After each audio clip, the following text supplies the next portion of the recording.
शरीर रे विष भली काम करिथाए चाउमिन। गुड आफ्टरनून आपण समस्त को मो तरफ नमस्कार।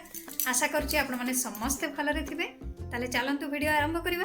किंतु वीडियो आरंभ करबा पूर्वरु आपण मानक भितर केही जदि आज मो चैनल ले नुआ थांती ताले प्लीज प्रथम मो चैनल टी को सब्सक्राइब कर दियंतु, पाखरे थिबा बेल आइकन को क्लिक करंतु, जहा फल रे मो नुआ नुआ वीडियो रो नोटिफिकेशन आपण मानक पाखरे खूब शीघ्र पहुंची जिवो। ताले चलंतु वीडियो आरंभ करिबा। आजिकाली देश में फास्ट फूड खाइबार चाहिदा बढ़िबार लागिछि एवं अधिकांश लोक चाउमिन खाइबा को पसंद भी करुछंती। किंतु आपण जानती कि आपण चाउमिन जहाकू खाउछंती अति खुशी रे से आपणकर केते क्षति करिथाए। चाउमिन जहाकि एक फास्ट फूड अटे आ चाउमिन को प्राय समस्ते खाइबा को पसंद करथांती। किए भेज चाउमिन खाए तो किए सेतरे अंडा पकई खाइबा को भलो पांती। तेबे आसंतु आमे चाउमिन विषय किछि एमती किछि जानिबा जोटा कि आपण जानिला मात्रे चाउमिन खाइबा छाड़ी देबे। आम देश रे लोक माने बहुत उत्साहर सहित चाउमिन खांती। पिला मानक ठारू आरंभ करी वयस्क पर्यंत समस्ते खाइबा पई पसंद करंती। आजिकाली देश रे फास्ट फूड खाइबार चाहिदा बढ़िबार लागिछि एवं अधिकांश लोक चाउमिन खाइबा को पसंद भी करुछंती। किंतु आपण जानती कि चाउमिन जहाकू आपण बड़ खुशीर सहित खाउछंती से आपणक पई विष ठारू भी कम नुहे। रास्ता कड़े आउ होटेल मानकरे आमे माने चाउमिन खाई थाउ, हेले कोन आपण जानिछंती सेही चाउमिन आम पई केते क्षतिकारक होइताए। ता सहित आपण माने जानंतु हाड़ दुर्बल करि देइथाए। बहुत लोकंकु जणा नाही जे चाउमिन रे अजिनामोटो नामक एक तत्व थाए। चाउमिन खाइबा आपणक स्वास्थ्य उपरे किपरि प्रभाव पकाई थाए आसंतु आज आमे वीडियो माध्यम जानिबा।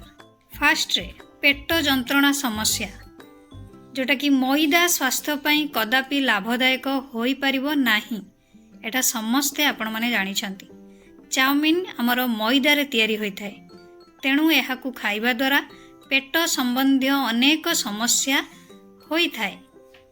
मैदा जोटा कि पेट रे हमर पूरा चिपकी जाई थाए, लागी जाई थाए, जहा पेट जंत्रणा भली समस्या सृष्टि करि थाए। सेथि पई सेकेंड रे हजम प्रक्रिया को आपणकर दुर्बल करि थाए, जहा द्वारा गैस, चर्म रोग, अन्यान्य हजम जनित समस्या सृष्टि होई थाए। चाउमिन व्यवहृत मसला हेतु आपणकर पेट जंत्रणा किंबा अन्यान्य संबंधी समस्या सृष्टि होई थाए। चाउमिन हाड़ पई अत्यंत क्षतिकारक। एहाकू तैयारी करिबारे व्यवहृत अजिनामोटो आपणक हाड़ को बहुत क्षति पहुंचाई थाए। चाउमिन रे अधिक परिमाण सोडियम रही थाए, जहा रक्तचाप को बढ़ाई पारे एवं दीर्घ समय मध्यरे स्वास्थ्य को क्षति पहुंचाई पारे। उच्च रक्तचाप, हृदघात एवं अन्यान्य स्वास्थ्य समस्या रक्षा पाइबा पई एहाकू अल्प व्यवहार करंतु। चाउमिन रे अत्यधिक तेल थाए, जहा अदृश्यता सृष्टि करि पारे। अदृश्यता जोटा कि भोक ह्रास, पेट जंत्रणा एई सबु समस्या सृष्टि करि थाए। ता सहित ओजन मध्य बढ़ाई थाए। केमती ना चाउमिन रे अधिक परिमाण कैलोरी थाए, जहा ओजन बढ़ाइबारे सहाय्य करि थाए। एहा व्यतीत अधिक चाउमिन खाइबा द्वारा आपणक कोलेस्ट्रोल स्तर मध्य बढ़ी थाए।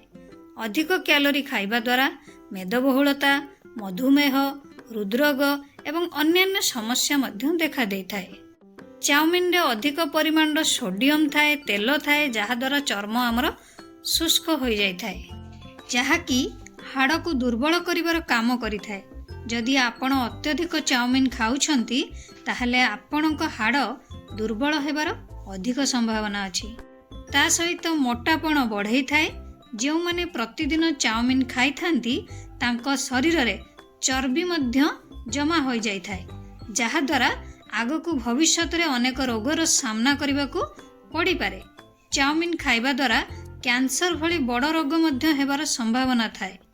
रास्ता कड़े मिलुथबा चाउमिन रे दोकानी चाइना लुणर व्यवहार करथांती, जहा आम शरीर पई जम्मारु भी भलो होई न थाए। एहा द्वारा आम पेट रे घा हेबार संभावना मध्य थाए। चाउमिन रे व्यवहृत तेल रे अधिक परिमाणर ट्रांस फैट रही थाए, जहाँ आपणको विषाक्त करिपारे जोटा कि अल्सर कर्कट एवं अन्यान्य संबंधी समस्या आपणकर सृष्टि होता है। तेणु चाउमिन ठारू जेते दूरेकी रहिबे सेते आपणक पई भल। सेतिपई चेष्टा करंतु नियमित खांतु किंतु यथासंभव सुस्थ खाद्य खांतु। आशा करुच्ची आपण मानक वीडियोटी भल लागिथिबो। जदि भल लागिथाय ताले निहाती लाइक कमेंट शेयर सब्सक्राइब करदेबे। मते ताले विदाई दियंतु। पुणी देखा हबो नेक्स्ट वीडियो रे।